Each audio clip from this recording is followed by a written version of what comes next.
রাতে ভিডিওটি শেয়ার করেন বিভিন্ন ফেসবুক ব্যবহারকারী, যাতে দেখা যায় জাতীয় নাগরিক পার্টির উত্তরাঞ্চলের মুখ্য সংগঠক সার্জিস আলমের সামনেই শিক্ষার্থীদের দুই পক্ষের বাকবিতণ্ডা চলছে। এক পর্যায়ে বিক্ষোভের মুখে ঘটনাস্থল ছাড়েন সার্জিস। ফেসবুকে শেয়ার করা ভিডিওতে দাবি করা হয়, নর্থ সাউথ ইন্ডিপেন্ডেন্ট ইউনিভার্সিটি সহ 4টি বেসরকারি বিশ্ববিদ্যালয়ের সাধারণ শিক্ষার্থীদের সাথে সার্জিস অনুসারীদের ধাক্কাধাক্কি হয়েছে।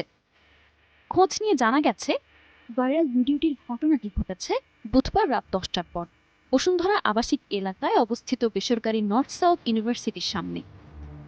তবে রাতেই ঘটনার বিস্তারিত তুলে ধরে নিজের ভেরিফাইড ফেসবুকে পোস্ট দেন সার্জিস, যেখানে তিনি দাবি করেন সন্ধ্যা 7টার দিকে বসুন্ধরা আবাসিক এলাকায় গিয়ে বিভিন্ন বেসরকারি বিশ্ববিদ্যালয়ের শিক্ষার্থীদের সঙ্গে আড্ডা দেন।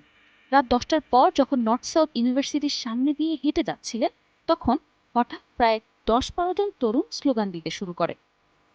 ঘটনার বর্ণনা দিয়ে এনসিপির এই নেতা আরো বলেন, তখন আমার সঙ্গে থাকা শিক্ষার্থীরা এগিয়ে গিয়ে জিজ্ঞেস করেছেন তারা কেন চিৎকার করছেন। পরে আমি এগিয়ে গিয়ে দুই পক্ষকেই বললাম, আপনাদের কারোই চিৎকার করার দরকার নেই, দুই পক্ষই বাসায় যান। পরে আমি চলেও আসি। পরে ওই প্রাইভেট ইউনিভার্সিটির ছেলেদের ওপর ধারালো অস্ত্র দিয়ে হামলা করা হয়। এ ঘটনায় শাকিল নামের ছাত্রদলের একজন নেতা জড়িত বলে দাবি করেছেন সার্জিস আলম। একই দাবি করেছেন কয়েক শিক্ষার্থীও। আহমেদ শাকিল এবং মাসুফ নামে দুর্বৃত্তরা আমাকে হামলা করে ভাই। এদিকে হামলায় কয়েকজন আহত হন। তাদেরকে ঢাকা মেডিকেলে চিকিৎসা করানো হলে সেখানে দেখতে যান সার্জিস আলম। এরপর সেখানে যান ছাত্রদলের নেতারা। তারা বিষয়টি খতিয়ে দেখার কথা জানান। জাতীয়তাবাদী ছাত্রদলের একজন কর্মী আমাকে কেন্দ্র থেকে পাঠানো হয়েছে যে ভাইয়ের উপর যে হামলা করা হয়েছে এই হামলার ব্যাপারে বিস্তারিত তথ্য জানার জন্য, ভাইয়ের শারীরিক অবস্থার উন্নতি অবনতি জানার জন্য। এদিকে সার্জিস আলমের ওপর হামলার অভিযোগ নিয়ে রাতে ভাটারা থানায় মামলার আবেদন নিয়ে যান তার অনুসারীরা।